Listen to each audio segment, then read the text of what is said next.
a Jewish person who has but a minimal acquaintance with the prayer service may still be familiar with Sim Shalom, the blessing recited at the end of the morning Amidah.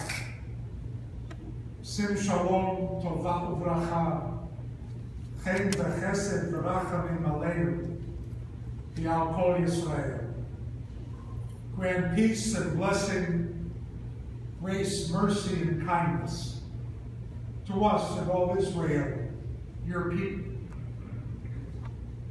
Yaakov Amos had just finished reciting this prayer with his congregation at 7:01 a.m. on Tuesday morning in his Jerusalem synagogue, calling on God to grant peace everywhere, when two terrorists stormed into the sanctuary, filled with a burning hatred and bent on slaughter. In that moment, Amos, a trained trauma therapist, was transported from the calm of the meditative prayer for peace into a gruesome scene of worshipers trapped amidst carnage.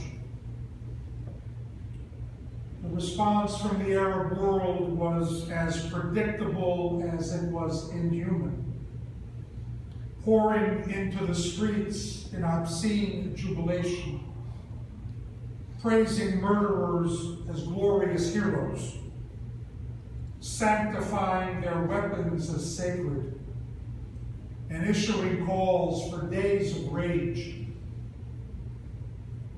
Author David Suissa wrote, "When I saw thousands of Palestinian civilians celebrating the cold-blooded murder of 4 rabbis praying in a synagogue, I had to ask myself, could I ever imagine thousands of Jews celebrating the murder of 4 Muslim sheikhs or 4 Christian priests?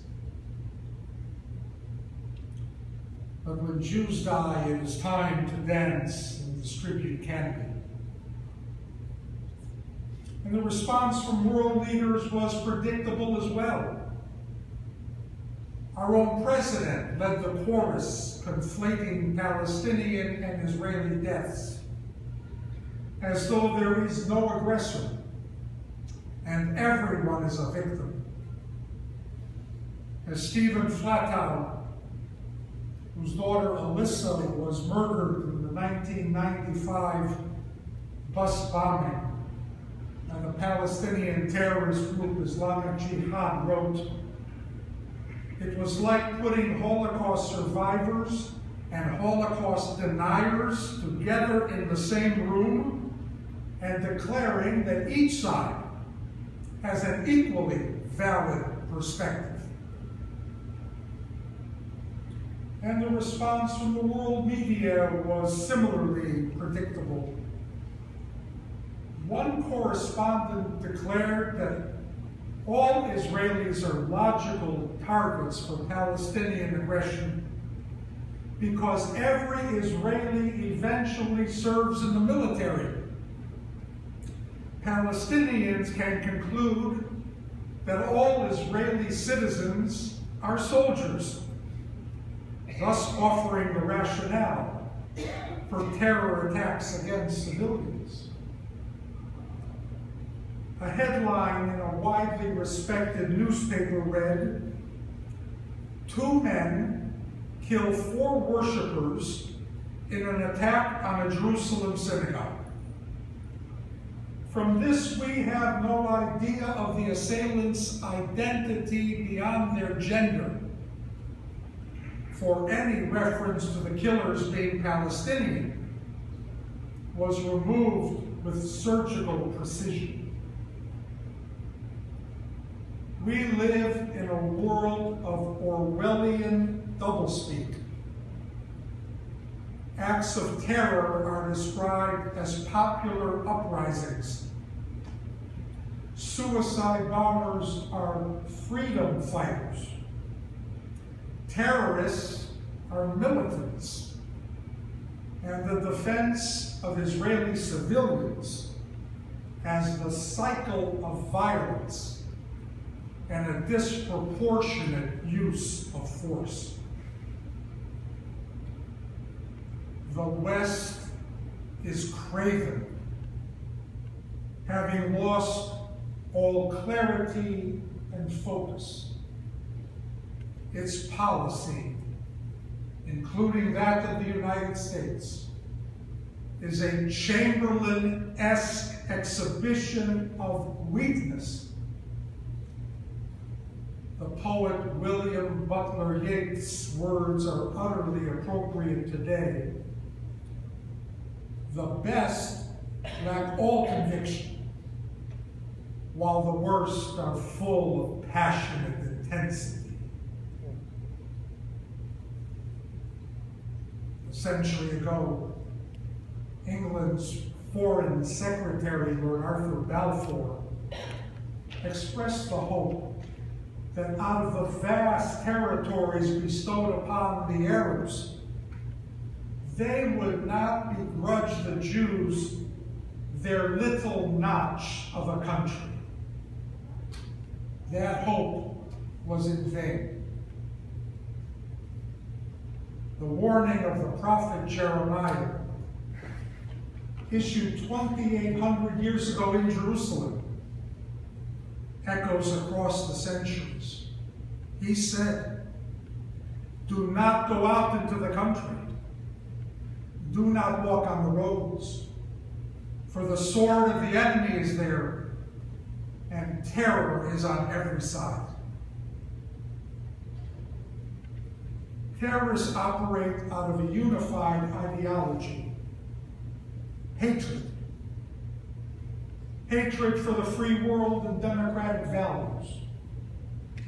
Hatred for peace and the ideal of human dignity. Hatred of any faith that is not Islam and anyone who is not Muslim.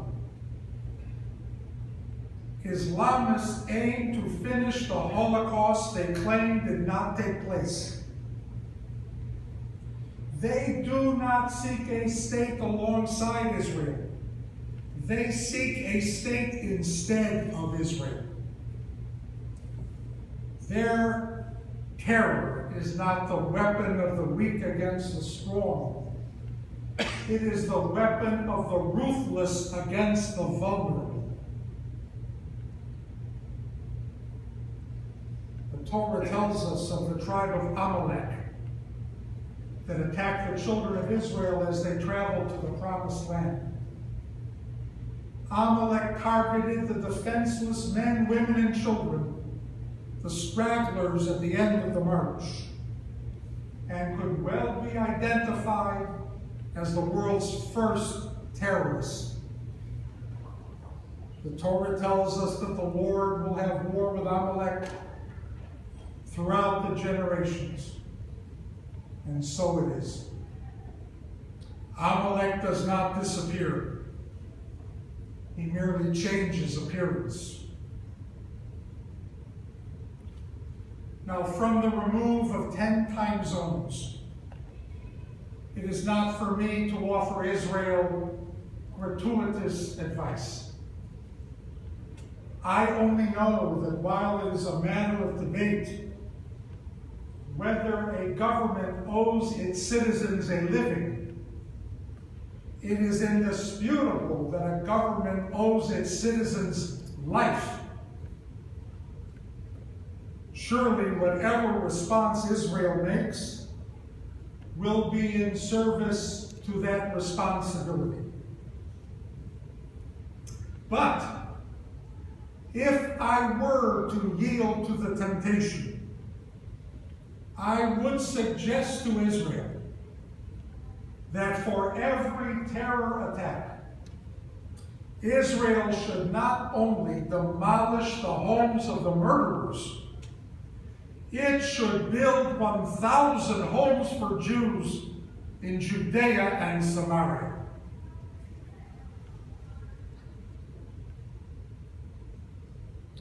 When I first heard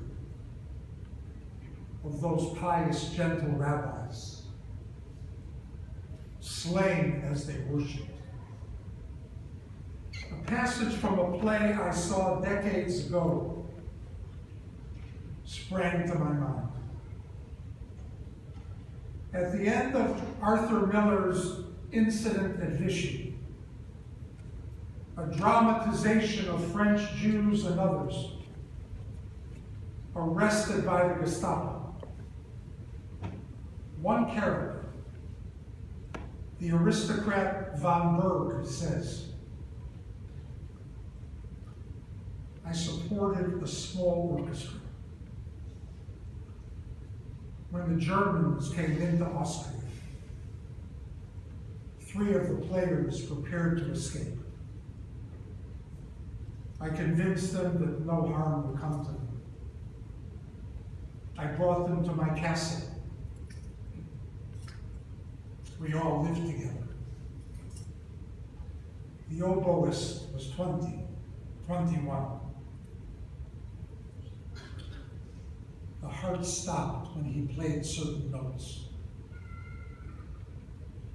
They came for him in the garden, and they took him out of his chair. The instrument lay on the ground like a dead bone. I made certain inquiries. He's dead now. And it was even more terrible. They came and sat down and waited until the rehearsal was over. And then they took him. It was as though they wished to take him at exactly the moment he was most beautiful." This week, the rabbis were taken when they were most beautiful, standing in prayer and wrapped in tallis and tefillin, reciting Sim Shalom. May their lives be revered and their teachings remembered. May their influence abide and their souls be welcomed on high. And may their prayers for peace be answered when God sends the Mashiach, in whose coming they so deeply believe. On that ancient day, our ancient hope will be fulfilled. Grant peace and blessing, grace, mercy, and kindness to us and all Israel and your people. B'mhera v'yameinu, speedily in our days.